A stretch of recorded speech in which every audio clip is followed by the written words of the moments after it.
Hey y'all, this is Improv Knits number 1. It is the 18th of November, 2021, and I realized this morning it has been a whole year, since I uploaded anything to this channel. But as I need to get my butt on my feet, Merry Christmas, I am back. Waha. It's a little afternoon, and a lot of crazy things have gone on this year. The craziest is that the kids are permanently home, so don't be surprised if I yell. Because my sons have no idea how to be quiet.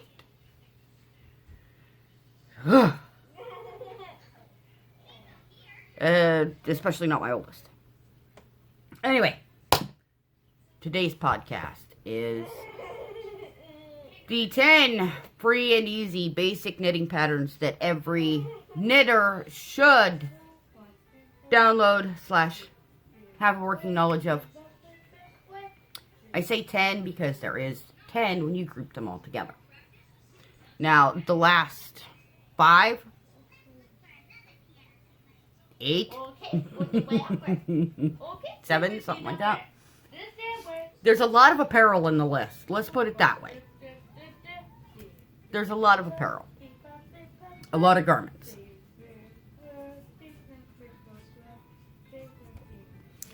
Anyway, number 1.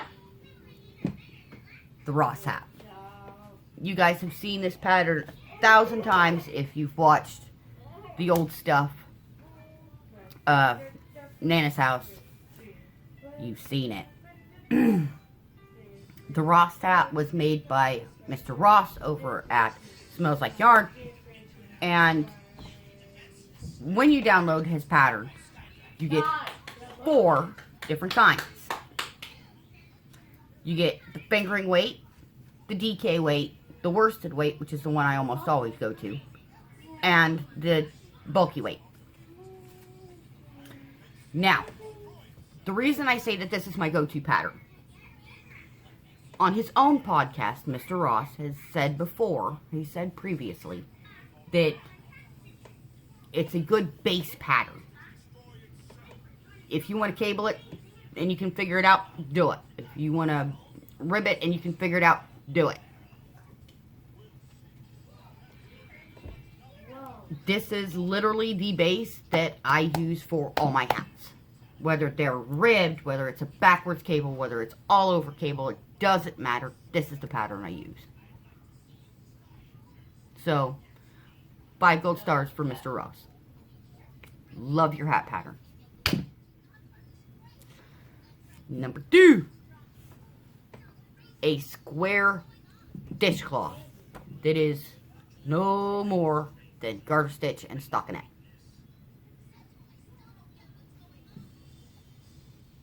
If you can master this puppy, you can master almost anything. This guy is the basis for dish towels, kitchen mats, bathroom rugs, bath towels, Afghans, you name it. It will run the gamut.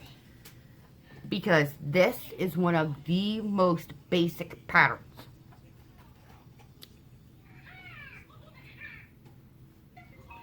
It's all math. We'll talk about it later. We'll talk about the math later. We'll unpack that later. But to change everything, and like if I was going to turn this pattern into quilt squares, Afghan squares, I would change the stockinette in the center. That's all. That's all. That's the only thing that changes. Case in point, we have the square, rectangular dish towel, not fancy, but it's functional. Also, to show you what it looks like when you alter it, have an Afghan here that belongs to one of my nieces that I've been working on. It is essentially the same base pattern. We have the garter stitch along the side, the garter stitch along the bottom, right here, and then we have the stockinette in the center. However, this one has eyelets. Now, if you notice and remember from the Nana House podcast, in the other eyelet Afghan I was working on, they were a whole lot closer together. This one, when I originally scoped out the pattern, they were very close together. They were really close together. So I took apart the pattern and made them wider apart. It's awesome stuff you can do. So yeah. Figure out a square dishcloth and you can figure out Afghans. It's all using your Thinkerator. Number 3. A vanilla sock pattern. Everybody should have a vanilla sock pattern that they're good at and that they know inside out, upside down, and backwards. Especially if you have kids. Because let's be honest, they eat stuff.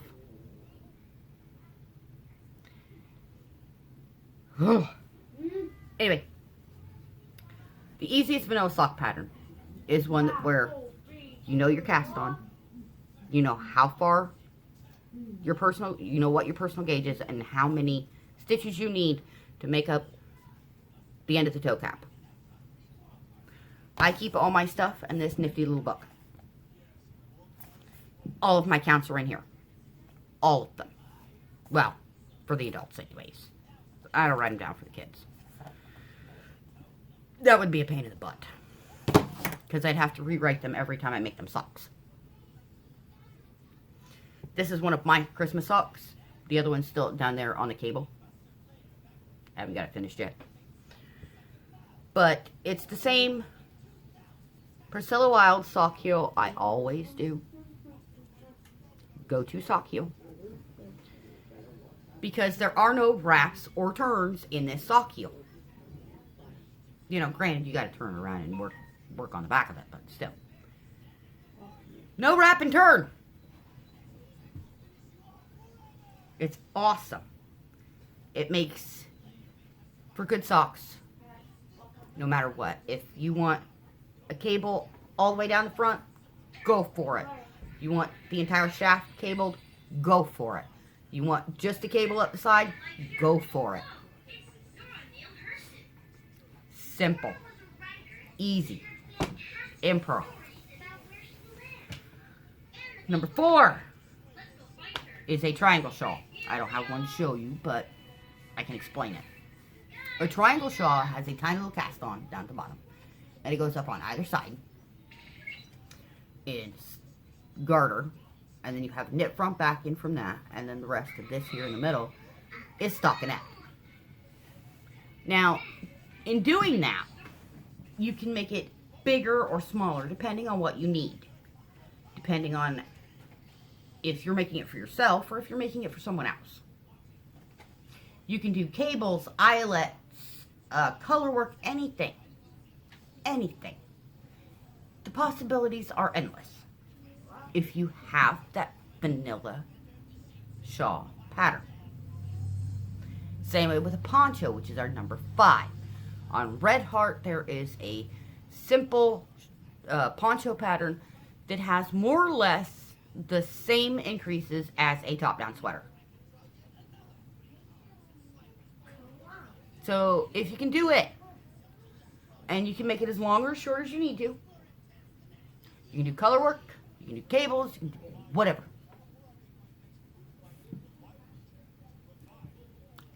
That's the spirit. Now, these last 5 things are all sweaters or cardigans. All upper wear. Now, y'all have seen me do the flax sweater, at least 1,000 times. The basic pattern is the same as the one on Yarn Inspirations, just a basic top-down sweater. The counts, easy to understand. I use the Flax Sweater pattern because that's the one I have. If you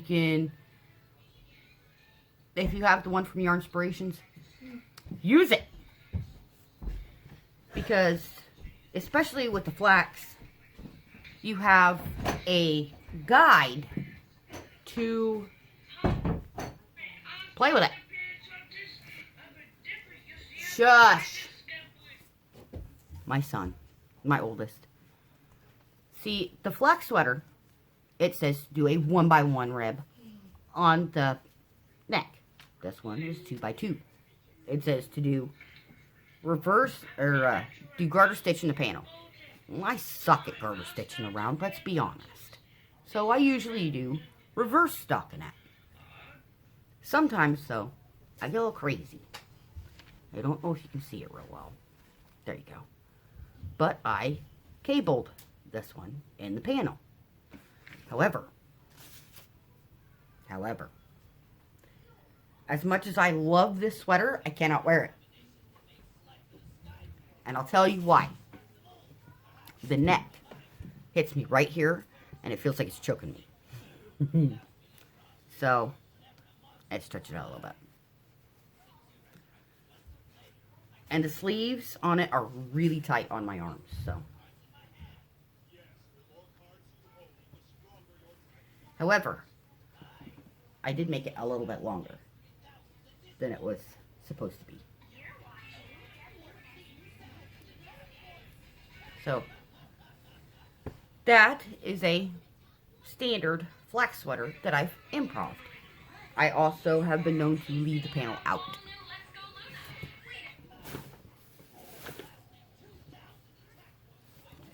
I don't have one over here. But you guys have seen that too. Just leaving the panel out entirely. And then I'm going to talk about here in number 7, the Flax Light. Now, there's a reason that I'm using this one as an example, because I cannot find another free pattern for a lightweight sweater that is top down. However, I still improv the panel. This one is Sisters from last year. And instead of doing the garter or the reverse stockinette, I did seed stitch, which made it entirely Sisters, which she absolutely loved because it was different. Dare to be different, huh? But I have also been known to leave the panel out on this too. This is another one that's easy to improv. Instead of doing just the panel, do the entire sleeve in your chosen stitch. Because it's lightweight, you can also make the sleeve shorter and make it a short sleeve shirt, or leave the sleeves off entirely and make it a tank top. Whatever you want to do. Improv it. I'm probably going to get in trouble for saying that.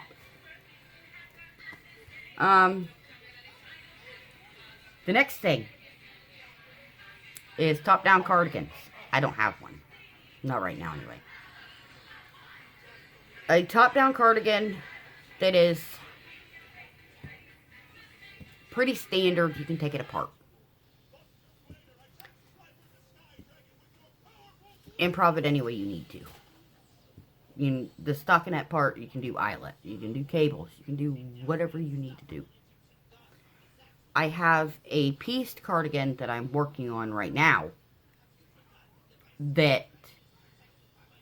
Which is our, number 9 spot? Yep. Number 9 that I'm working on right now, that the pattern for the body was confusing. I couldn't make it work the way it said the pattern said to. So, I did it stockinette.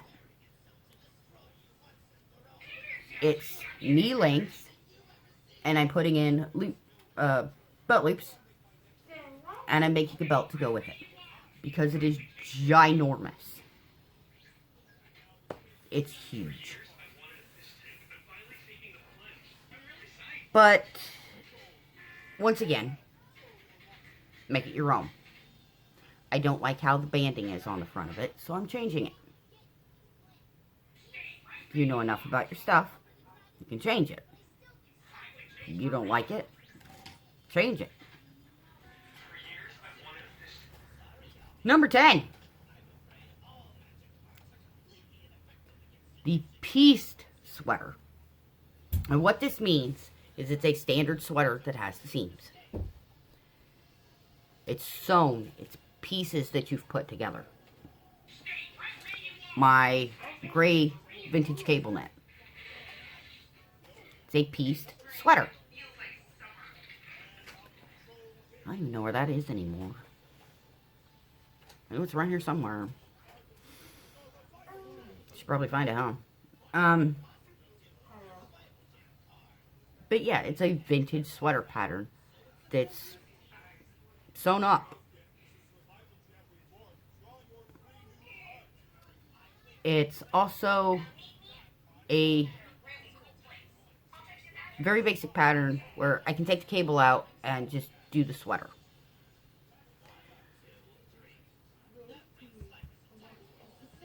Because it works the easiest out of all of the vintage patterns that I've seen.